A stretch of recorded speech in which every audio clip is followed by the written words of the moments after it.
So Mitch, thank you for coming. Thank you. Thanks for having me. And we're going to start with the hottest topic of the last year or two, one that you and Benchmark have avoided investing in. Virtual reality is widely tipped to be the next mass medium following the internet and mobile. You were at the start with a massively multiplayer game startup ahead of the consumer internet taking off, when the VCs did bet on internet games, but they bet wrong. They bet on player matching. And then you were all in again with a mobile game company, which went public and sold to EA for $680 million, the consumer mobile wave, when the VCs were so not interested in the category that you got called out by well-known VCs on stage for being an idiot before you made them huge returns. And that will happen again here, I'm sure. So tell us why you said that in the long run you see VR working, why you don't think it's a good investment in the Sure. next. So it's really interesting. I mean, I think I've had the same experience that most people have had, which is an intense emotional experience of virtual reality that's really suggested to me its promise and the opportunity going forward. And I think that's what's driving a lot of this. I think people put on the headset, particularly the high fidelity headsets, and they just have a visceral reaction to it that, like, this is gonna work, that something amazing is gonna happen here. But when I look at it sort of more structurally, I guess I'd say something that may sound a little strange, but perhaps the Facebook acquisition of Oculus wasn't the greatest thing for the development of virtual reality in the long run.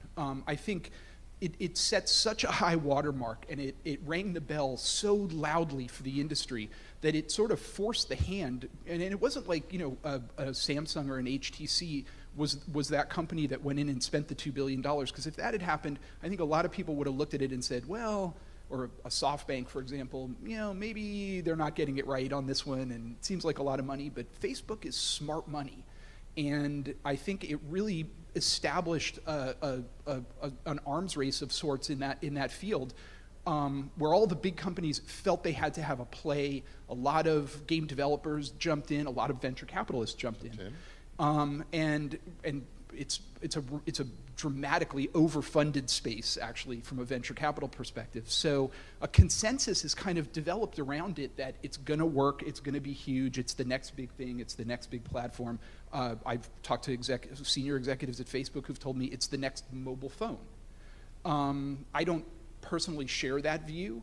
And I think the orchestration that has come with the big companies entering the market, the fact that, like, you know, you're watching sports on TV and you're seeing ads for the Gear VR or whatever at a stage where the market is so nascent, we haven't even figured out what people want to do with it yet, kind of scares me as an investor. So I've seen 25 or 30 really excellent demos. Haven't seen a whole lot of things I consider finished products or even things that suggest finished products. And if it's anything like the mobile games business, as you and I both know, right? Like, I started a mobile games company in 2000. It wasn't until 2008 or 2009 that they really became viable as big businesses. I was fortunate to get mine public and to sell it to EA in advance, but really it was not just the launch of the iPhone, but the launch of the App Store and even the launch of in-app purchase beyond that were necessary to get the mobile games business catalyzed in the way that made it meaningful as businesses. So it may take a while. Okay, so from a venture point of view, you've laid out the case. Over 300 investments in VR. It may take 5 to 7 years for multiple big returns to occur. You know, Oculus Rift is great, but you're not looking for a field in which they're one-offs. And essentially that means a chance to bleed money big time. Now talk to several people over here have VR businesses who are convinced you are wrong. Tell them why they should, tell them what they have to do if VR does not rise full-blown by fourth quarter of 2017. Well, again, and I think it's important to remember that I'm looking at this as an early stage venture capitalist. So the way I look at businesses is, you know, can I invest $5 to $10 million now to make, let's say, $100 million return in 3 to 5 to 7 years? And, you know, I'm not looking to invest $100 million to make $200 million. I'm not in the absolute return business. I'm in the early stage business, so I'm looking to make multiples.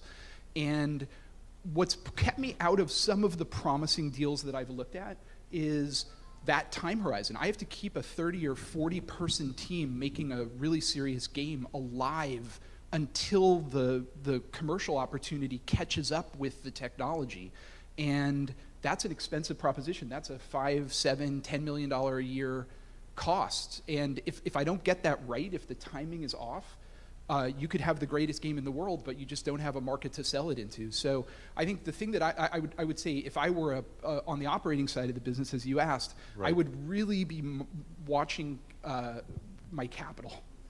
I would really make sure that like I had a plan to survive if the rosy estimates for it didn't actually work out and it took an extra year or two. And just to share an anecdote, back from the Jamdat days, when we first started the mobile game company, we were told by Verizon and AT&T, by Qualcomm and Sun, that there was going to be app stores and there was going to be downloadable content and all this other stuff in 2002, and they were a year late with those things, and we had no business without them. Right. So, you know, we had to figure out how to marshal our burn for a year where we had no business. And I think I would anticipate similar things happening in VR. I mean, I really feel like no one really knows, and it would be good to be cautious with your capital if you're on a high burn rate trying to, make a 3D shooter in the Unreal Engine, for example. Well, the other issue that's coming up with VR is that we don't know, the users have not figured out the vocabulary of what they want. In mobile, you had the advantage that mobile had started to take off in both Europe and in East Asia before you came out. Well, we had that, and we also had a tailwind that VR doesn't have, and that is people were using mobile phones for their intended purpose. Gaming was an epiphenomenon on top of the communications that people were using the mobile phone for in the first place. So we didn't have to market the device as a game-playing device. The device was being marketed by the mobile phone companies for other purposes. We just rode along with that success. Actually, if you look at the roadshow book from our public offering, we basically just said, look, here's the curve for 3G handset adoption. We get essentially $1, given our market share and pricing, from every handset that gets sold. You have to buy our stock. Right. If you believe that 3G handsets are going to proliferate. Now, you don't have that same kind of tailwind in the VR business. We're inventing the use cases at the same time that we're trying to develop businesses around them. And I think that's also something it's an opportunity if you can figure it out, but it's also a potential risk. So for the people in this business that are running at a 1x return, these are the other cautions. Last issue on VR from a VC point of view. So we've seen the VCs that do invest in this, who you do talk to, have started edging away from games in the last 6 months for the VR investments. Is this just figuring out that games are not going to produce a return within the next year, or is this something else? I think it's something else. And I think it's a sense that, getting back to that comment about the big company orchestration, the big companies are going to do the conventional things.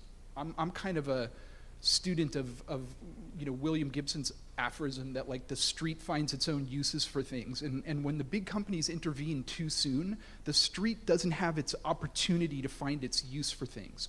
And I think in that regard, I'm actually kind of interested to see what happens in China, because I have the expectation that in China it's going to be a lot less orchestrated than it is in North America. There's going to be a massive proliferation of different kinds of headsets at different price points, and we've seen innovation come out of China in a number of different content fields, which they don't often get a lot of credit for. I'd be looking there. I'd be keeping my eye on China, and I will be keeping my eye on China and see if there's anything interesting that we can maybe bring to North America or Europe, play patterns that develop there that don't develop here. We'll examine China further later in the interview.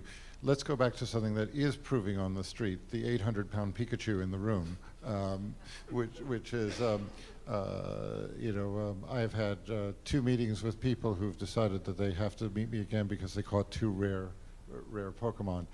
Is this a irreproducible event? And what are the prospects for AR, which has so far been the redheaded stepchild of investment? I think that's fair. I mean, I would say and I'm biased in this regard because I'm the Series A investor in Snapchat, but I think Snapchat has been pointing the way to this kind of VR that we're seeing in with the Pokemon Go product, and so I'm not as surprised by the enthusiasm for it, because I think you could see a lot of inklings of it in Snapchat. That said, I think it's an irreproducible event. I mean, you had this enormous pent-up demand for Nintendo on the smartphone. We forget that in 2013, Iwata-san, the CEO of Nintendo, was at a shareholder meeting in Tokyo and was being heckled essentially by a shareholder in the audience who was saying, "Why aren't you putting your games on mobile phones?"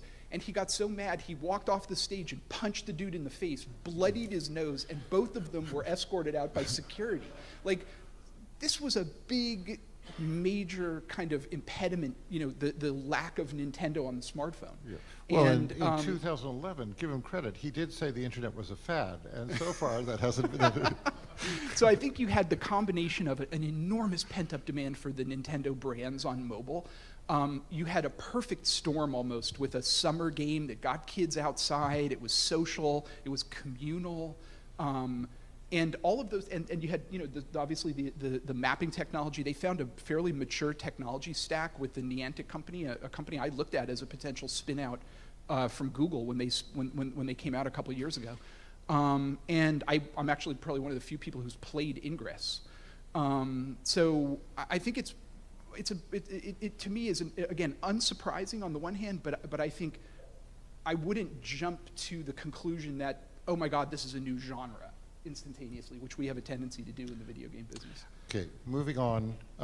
We promised several of the attendees that Mitch would insult them, so let's move to a category, the category of eSports, where there are a couple of people who are heavily into that field. So eSports has been analogized to professional spectator sports. That's where that many investors have seen the home run opportunities. Are games going to grow into the 21st century sports, or is that the wrong frame for eSports? So, and again, it'd be hard to call me a doubter since I was the Series A investor in Riot, which is kind of the most important company in eSports. But I'm a little dubious of the way we've sort of looked at those phenomenon and built almost a mature market around them without that market really existing. So, I've been approached by companies pitching me investments around professional agencies for players. I've seen companies pitching me these kind of secondary market deals for broadcast rights when the broadcast phenomenon doesn't even exist. I think again, with a lot of these things in the current world where capital is so plentiful, there's no scarcity in the venture world around capital, and so a lot of things are just getting funded on a speculative basis. I think we've leapt so far forward in terms of where we think the esports market is going to go. And again, companies are coming in and pitching me things that assume a mature market exists when that market doesn't exist. So I'm a little dubious of that. What I'm not dubious about is the incredible power of multiplayer gaming. I think what esports is to me is a sort of a professionalization or a solidifying of that phenomenon of multiplayer gaming, which I think is really the big mega trend. Okay, but what is it? Is it, in the prep we discussed that it is an extension of the games business, that is in the video games business, and in many ways it's marketing for the games business. Can you give a frame for where do you define esports in terms of where it fits into multiplayer gaming? For me, what's interesting about it is the spectator experience. I think that what I saw as an early investor in Riot was that sort of very synergistic updraft that Riot and Twitch had together, right? I mean, there were times back in the early days of Riot, in the early days of Twitch, where you'd log on to Twitch and 50% of the gaming activity was League of Legends. And so it had a really kind of reinforcing effect on both League of Legends and Twitch. It produced an interesting network effect. So, even if you weren't interested in League of Legends, you were going on Twitch, you were seeing other people playing League of Legends, and you thought, this thing looks interesting. And vice versa. Some of those people ended up streaming and creating more content for Twitch. So that part of the phenomenon to me is fascinating, and I think underinvested. I actually think the video side of the business, the spectator side of the business, is where we're going to see some really interesting companies develop, and maybe not companies that would qualify as conventional esports in the way that it's often described in the media. But that feels to me like a very fertile place to invest. I'm super long video and linear video and spectator gaming. Okay, well let's go to where so your short things like putting in professional teams and so on, at least until the audience grows to the size that they would be the size of the NHL. I mean, I think I've seen the attempt to put esports on ESPN and Turner, for example, right? Which to me just seems absurd on a certain level. It's like, these are cable television has the cable television viewing rates for the 15 to 25-year-old audience, they're off like 50% over the last 5 years, right? Let's do something on that's more organic to that audience, where the spectators and the gamers and whatever can have a community experience. I just don't get some of the investments that some of these that are happening around this attempt to kind of mainstream esports. It just makes no logical sense to me. So you think about what am I doing? I got a company in my portfolio called Discord. Some of you may have heard of. It's essentially, think of like Skype and Slack for multiplayer gamers. It's blowing up, right? Millions of people are using it every week. They've had 1 million PCU, and to me, that's way more interesting, right? It's a network effects business. It's got all kinds of interesting ancillary and pertinent businesses that it could move into, adjacencies. Way more interesting to me than ESPN broadcasting a League of Legends tournament. Okay, so let's unpack that, because you've said you're incredibly long video, so you're short on. I'm short cable television. You're short on cable television. So let's look at video in terms of growth businesses. In ads, a number of your peers knew that video was going to be big in ads, and it was even bigger than they expected. In social media, Facebook and Twitter had an idea that it would be big, but it's even bigger than it has been. So talk to us about how videos go into, where the opportunities are in video. I think there's a number of them. I think one, the tools to, and I assume we're just talking about gaming, because I think the real opportunity in video right now is Snapchat. I mean, we just had a board meeting last week. I think it's 11 million, 10 million videos a day are being watched on Snapchat. 1 billion, sorry, are being watched on Snapchat.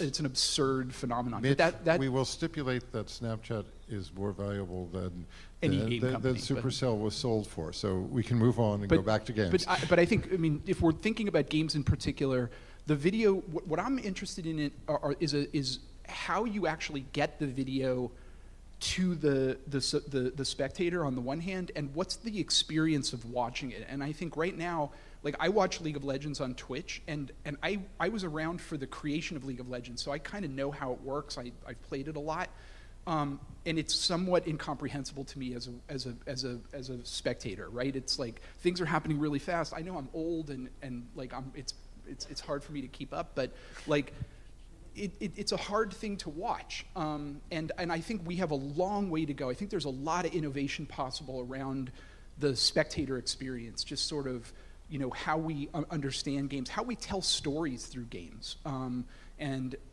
I don't think enough has been invested around that.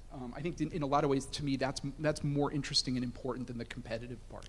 Okay, so an implied part is that we have to forget the tropes that we learned around television, both broadcasting cable, and discover a new video, and that's where I'm looking for some pointers. Yeah, I'm not entirely sure I would agree with that statement. I think we can learn a lot from television, right? I think television has had decades to understand grammar, of production of, that you think of the 3-camera sitcom from the 1970s or whatever, which is like a very formal structure for creating content. And I think there are things like that we can learn from and bring into that spectator experience in gaming in a really interesting way. I love that. I'd invest in that if anybody had something like that. In fact, I've invested in a company that is doing something like that already. So I think I'm not writing off the TV experience. What I'm suggesting is perhaps putting games on cable television is an audience mismatch. Right. I'd rather you put them on YouTube or Twitch or whatever. So are you suggesting, so you appear to be suggesting that there's an opportunity in becoming the production houses for YouTube and Twitch. In other words, the Goodman-Todson, for instance, of, to go back to the history of TV, it's a matter of figuring out what it is, sitcoms or game shows or whatever. These are, again, the TV analogies. Is that a fair category that you might look for? Yeah, I think so. I mean, again, what I'm really looking for are companies that can connect with audiences directly, right? I mean, that's where value is created in the video game business, right? I mean, I think it's a really interesting period actually, because because of digital and the collapse of physical distribution and the collapse of cost of goods, we've kind of reached a point in the video game business where, like, you can go direct to from creation to consumption without really the imposition of distribution in the historical sense. And what's been fascinating is that, like, in the old days, the way that you tried to create value was you integrated your distribution with creation. So Activision bought studios, or Nintendo had a first-party, third-party business, or whatever, where you had an integration between sort of who owned the consumer and who created the content. With digital, what we've seen is the companies that have been able to integrate forward with consumers, the Facebooks, the Googles, to a certain extent Apple and others, have really become the new distribution choke points. And I'm always looking for companies that have some unfair advantage in getting to customers, because that is massively valuable. Like, the difference between a company that owns its audience, like a Riot in terms of value, versus a company that has to reinvent its audience every time it puts out a new game by going to Facebook and buying downloads, is literally 10 to 1 in terms of what the equity is worth, right? I mean, you look at it, look at King. King is a great company, but they're spending $500 million a year on customer acquisition, and the Activision sale was what, 2.25 times forward revenues? Like, that would kill me as a venture capitalist, right? Like, that's just not, I'm looking for things that can be 10, 20 times forward revenues. And the only way you can get those multiples is through owning audiences. Okay, so let's say that a couple of your perfect video companies, they figure out the vocabulary, they come in, they figure out video. So what's to prevent YouTube or Twitch from basically saying, that's nice, we're going to take over the business? Remember, in 2009, a company made more money on Facebook than Facebook did, Zynga. And then in 2010, Facebook said, wait a minute, we'd like to make more money out of our platform like any other platform does. And by 2011, there was a great dying in of the company. So how can, are we going to run into that scenario again, where you're owned by you're throttled by the platforms? It's certainly a risk, and I think it's something to keep in mind. But when I think of the leverage that's created by that direct relationship between the content creation and consumption, and again, it could be mediated by YouTube, it could be amplified by YouTube or whatever, but it can't be like owned by YouTube. Because if it's owned by YouTube, yeah, then we're back to you're basically a tenant farmer, and you're going to make whatever small royalty they're gonna grant you. But like, the real leverage comes from using those networks in a jujitsu like way to bring those audiences to yourself. And I think Riot did it brilliantly. So what you're implying very strongly is the obvious way is to have a brand. and therefore YouTube, in other words, if you're coming to the Mitch Lasky channel, then YouTube will make, or whoever it is. I don't want to. You pick could on, call it I what don't you want to want. pick on. I don't want to pick on YouTube. No. But you call it what you want. I wouldn't call it a brand. I would call it a direct relationship with your customer, an unmediated relationship with your customer. I think that's the key. Okay. Well, I tried to break your stories 3 times and I haven't, so I'll move on and go on to that. So let's go. You hinted earlier that actually some of the precursor of this is occurring in China, just like I mentioned earlier that in mobile we had Western Europe and Eastern Asia to be able to show us what's going on. So for several years at Casual Connect, we pointed out that Asia was the driver of the games business, and with Tencent acquiring Supercell to go with Riot, that's now old news. But we may have been missing, or at least that's what I'm hearing you imply, that China has turned from the copycat to perhaps a leader.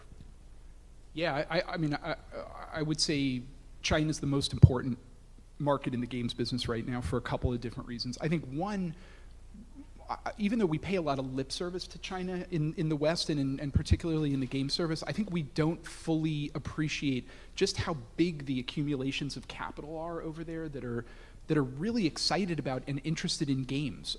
It's not just the Supercell deal or the Riot deal and those big number deals, but we've seen other things like the Zhongji acquisition of, was it Fun Plus? Yes. Which was close to $1 billion deal, right? I mean, there's just big money in China and a real thirst for games. So I think that's super exciting and interesting and worth paying attention to. Obviously, it's an enormous market just in terms of population and enthusiasm for gaming. Just for context, companies that have bought into games include a coal mining company, a Chinese coal company. I mean, when Mitch says a thirst, he's saying there are companies if you choose a category, probably a Chinese company has bought into games. Yeah. No matter how antediluvian the industry. But the other thing that's really fascinating about it, and part of the reason, I mean, we don't invest directly in China. We're not that smart, but we go to China frequently, kind of almost in a like Darwin in the Galapagos kind of way. Like it's an ecosystem that's developed totally apart from Google and Facebook and the big Western companies, and so I learn a lot there because I can see things that develop that may end up developing here. One of the things that's particularly interesting is that they have an incredibly modern distribution system, very different than the distribution system here for content. And so I think that's very instructive and worthy of study. So can you give some examples? Well, WeChat, I doubt anyone here is unfamiliar with, but it's an integrated customer acquisition, payment, advertising, physical distribution. Mm-hmm. Tencent's developing they're almost a full stack now with Epic and Riot and WeChat and all those other assets. Tenpay and all those things fully integrated. So to me, that's the most fascinating and the most modern games market in the world, and I think there's a lot to learn. Okay, so let's talk about 2 points to learn from. One is that it may be the place where emergent VR behavior comes first, starting because of the cheap devices. That would be my theory. I would bet on that actually. That we see the first really unusual, big company in VR come out of China. Okay, and then second, in terms of things like Momo and so on and so forth. So. Yeah, I mean that's another fascinating thing to me. So I love this idea of kind of, again, extending your eSports metaphor to participatory content, right? So mm-hmm. Let's look at it more broadly. So that reality TV, for example, like game shows, would be a form of kind of gaming that has a spectator component, et cetera. And in China, there's a business. One of which I've spent a bunch of time looking at called Momo, where you kind of get these showrooms and you can perform in those showrooms, and it's marginally porny, it's not super porny, and it's very people are there's like a reality TV component to it, right? Where people are kind of, acting out these scenes and scenarios, and they're getting paid for it. People are making donations, they're funding it. It's got a kind of Patreon-like interface. I just love that. Like it just fascinates me, and I'm thinking about like how could we do that here in a way at scale that would be interesting and fascinating. So again, there's a lot of innovation going on in that market that doesn't really bubble up to the level of consciousness of most people in the games business. So if there is one takeaway that you should do, it is don't look like we as game professionals do for innovation in games. So that may come out of China too, but look for innovation in play patterns and use patterns, and that is probably the greatest opportunity. The West is going to start to follow China. It is starting to follow China, and it's going to accelerate in the coming years. Let's go back to the drum you've beaten the longest. So going back to at least your talk at SMU Guildhall in 2009, you have pointed out that the opportunities are more plentiful, are better in distribution and business model innovation. So can you just recap that in terms of what it means looking from 2016 forward? Yeah, I mean, I think we've talked about it a little bit before, but again, it's pretty clear, and you can go do the math yourself. But I've gone fairly deep in this because I'm as a venture capitalist, I'm very concerned about sort of how companies get valued, and I think we're in a period right now where if you're relying 100% on other people's distribution and other people's marketing to build awareness for your game and to get your game into people's hands, you can make money. It could be a good lifestyle business. If you could get to scale like Supercell or King, you can make a lot of money. But those companies are operating at scale that wasn't that even the console game companies would envy, right? I mean, you're talking about billions of dollars in revenue, and there's very, very few developers who are going to get to those levels of scale. So, I'm thinking about like how do you create something that get to $100-200 million in revenue and be worth billions, and rather than be worth a couple $100 million, which is what we're seeing by and large across the board in the industry. So I'm always looking for unfair advantages. I'm looking for moats. I'm looking for network effects, because those are the kinds of things that are real contributors to that equity value in a way that the conventional distribution is not. And it's hard because like developers will come to me and they'll pitch me very clever, very interesting content companies that are doing really well, that are very sticky with their audiences, right? But like I look at them and I think to myself, you will do very well. You will make millions of dollars for yourself. Don't raise venture money. Venture money is going to kill your company because we're going to put pressure on you to do things that are going to be like unnatural, because that's the only way we can get paid. So I think for those kinds of companies, no. But for you look for a company like Discord, for example, right, where you've got a network effect. You've got a company that is adding users at a high rate, where you have an infrastructure that you're going to have to build to a certain point before you can really kick in monetization. Those are the kinds of things that are really suitable to venture. And those are the kinds of things I'm looking for. So for the headline, Steve, you can do tomorrow, just VC admits that venture firms cause game people to do unnatural acts. I'm going to ask the obligatory question that one must ask of a venture capitalist of these things, which is, where are the areas that you're looking to invest in now? And it's a complete cliche, so you can be contemptuous of the question as you like. Look, games is kind of my home base, and it's a place I've done a lot of investing and a lot of enthusiastic investing. I really love the games business, and I've probably been as active as maybe anybody, but maybe a handful of people in the venture business in terms of not only being willing to fund platforms, which is sort of the bullshit word that venture capitalists use for things that aren't content, but I've also been willing to fund content where it had something extra. So if it content plus, because it's that plus where I feel like I can gain some competitive advantage. So I like like I said, I like the video spectator space. That's a place where I'm very open to looking at things. I haven't, despite my background in mobile, where I was a mobile OG. We started Jamdat and took it public in 2004. 3-4 years before the iPhone even came out. I haven't invested in a mobile game company in 4 years, which is kind of shocking. I hadn't even thought of it until I went back and sort of looked at the portfolio in advance of this talk. So I'm just finding it increasingly difficult to find competitive advantage in the mobile business. It's the tyranny of the App Store and of Facebook's customer acquisition is just a very hard place to generate outsized returns. You mentioned the WeChat thing. I have to ask you, since you said you're connected to Snapchat, is Snapchat going that way? Going to open an ecosystem like WeChat? They may, but I don't. They have no current. I think currently the plan is to be to derive revenue from advertising, and there's so much open field running in terms of how much revenue they can get from advertising in both the short and medium term that, I would say that's the current strategy. Thanks so much for the really insightful interview. It's been really, really good.